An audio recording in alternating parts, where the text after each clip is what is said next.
இயேசுவுக்கே புகழ், இயேசுவுக்கே நன்றி. பிரியமானவர்களே, உங்களை யாவரையும் சந்திப்பதில் மிக்க மகிழ்ச்சி அடைகின்றேன். இந்த தருணத்தை ஏற்படுத்தி தந்த நம் ஆண்டவராகிய இயேசு கிறிஸ்துவுக்கும் நன்றி செலுத்துகின்றேன்.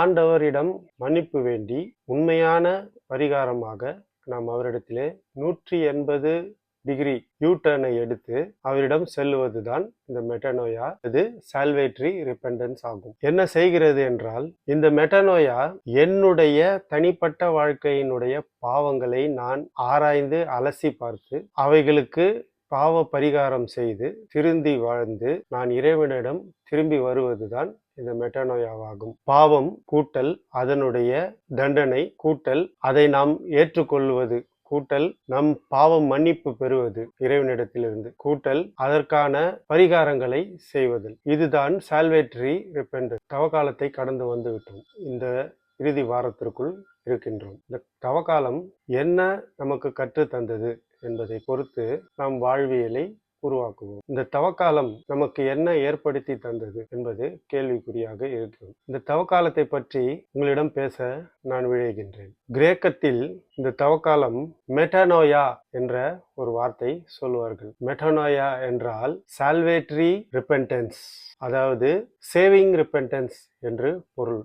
நம்மை காப்பாற்றுகின்ற பாவ மன்னிப்பு, நம்மளை பலப்படுத்துகின்ற பாவ மன்னிப்பு, நம்மை ஆண்டவரிடம் திரும்பி கூட்டி சேர்க்கின்ற கொண்டு வருகின்ற பாவ மன்னிப்பு. இதை பற்றி நாம் சிந்திக்க விழைவோம். பாவ பரிகாரம் என்பது பொருள். நாம் சிந்திக்க வேண்டிய விஷயம் என்னவென்றால், இந்த மெட்டனோயா என்ற வார்த்தையை ஒருவேளை யூதாஸ் இஸ்காரியோத் பயன்படுத்தி இருக்க மாட்டானோ? நாமும் பாவம் செய்கின்றோம், பலமுறை பாவம் செய்கின்றோம். ஆனால் திருவிவிலியம் என்ன சொல்லுகிறது என்றால், ஆண்டவருடைய வார்த்தை என்ன சொல்லுகிறது என்றால், 1 யோவான் 1வது அதிகாரம் 9வது வசனம் 10வது வசனம் அதில் பார்த்தால், இயேசு நம் பாவங்கள் அனைத்தையும் மன்னிக்க வல்லவராய் இருக்கிறார். நம்ம எப்படி விளையாடிட்டு அல்லது வெளியில வேலைக்கு சென்று விட்டு வந்து குளித்து விட்டு சுத்தமாகின்றோமோ, அதுபோல இயேசுனுடைய ரத்தம் சகல பாவங்களையும் நீக்க வல்லமையாய் இருக்கிறது. எத்தனை முறை நாம் அழுக்கு செய்து விட்டு திரும்பி வந்தாலும் அந்த பாவங்களை களைய இயேசுவின் ரத்தத்திற்கு வல்லமை உண்டு என்பதை நாம் அறிந்திருக்க வேண்டும்.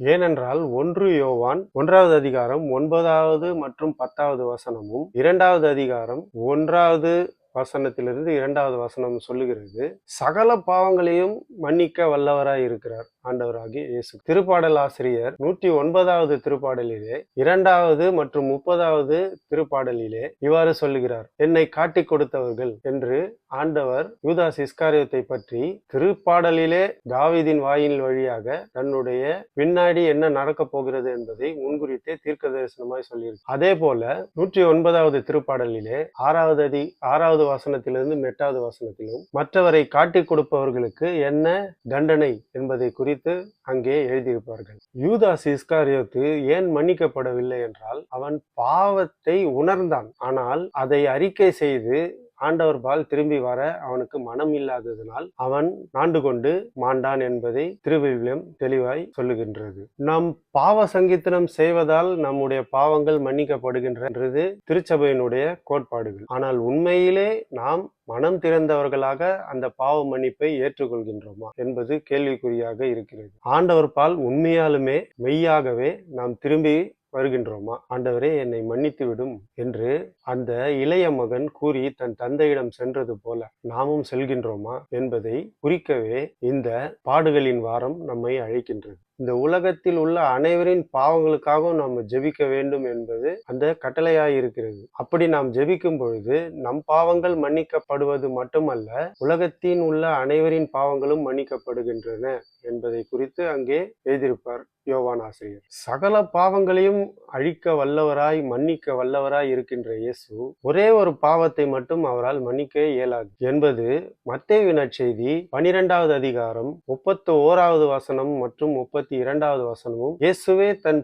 வாயினால் கூறுகின்றார். அதாவது தூய ஆவியானவருக்கு எதிராக எழுப்பப்படும் பாவங்கள், பிளாஸ்பமி என்று சொல்வார்கள், குற்றச்சாட்டுகள், அதே போல நிந்தனைகள், தூய ஆவியானவருக்கு எதிராக எழுப்பப்பட்ட நிந்தனைகள், அவமான சொற்கள், இதையெல்லாம் இறைவன் தாமே மன்னிக்க மாட்டார் என்று அங்கே இயேசு தன் திருவாயினால் சொல்லுகின்றார். ஆகவே இந்த ஒரு பாவத்தை தவிர மீதி அனைத்து பாவங்களையும் மன்னிக்க இயேசு வல்லவராய் இருக்கின்றார். உங்களையும் என்னையும் இஜனமே மன்னிக்கும் பெரும் பாக்கியம் ஆண்டவர் தந்திருக்கின்றார். எப்பொழுது அது கிட்டும் என்றால், நாம் மெட்டனோயா என்ற அந்த கிரேக்க வார்த்தையை மனதிலே நிறுத்தி ஆண்டவர் பால் திரும்பி வந்து பாவ பரிகார பலியை ஏற்றுக்கொண்டு, கிறிஸ்து எனக்காக மரித்தார், என் பாவங்களுக்காக, என்னுடைய நிந்தனைகளுக்காக மரித்தார் என்பதை முழு மனதோடு விசுவாசித்தது மட்டுமல்லாமல் பாவத்தை அறிக்கை செய்து பாவத்தின் சம்பளமான மரணத்தை நாம் தவிர்க்க வேண்டுமாய் இந்த நேரத்திலே உங்களை கேட்டுக்கொள்கின்றேன். ஆகவே வருகின்ற உயிர்ப்பு ஞாயிறு நம்முடைய பாவங்கள் அனைத்தையும் களைந்து புதிய மனிதர்களாக உயிர்த்தெழ செய்ய கிருபை பாராட்ட இறைவனிடம் மன்னிப்பு வேண்டும். ஆண்டவராகிய கர்த்தாவே, உமக்கு எதிராகவும் உம் தூயகத்திற்கு எதிராகவும் நாங்கள் இழைத்த பாவங்களை இந்த நேரத்திலே நினைத்து பார்க்கின்றோம்.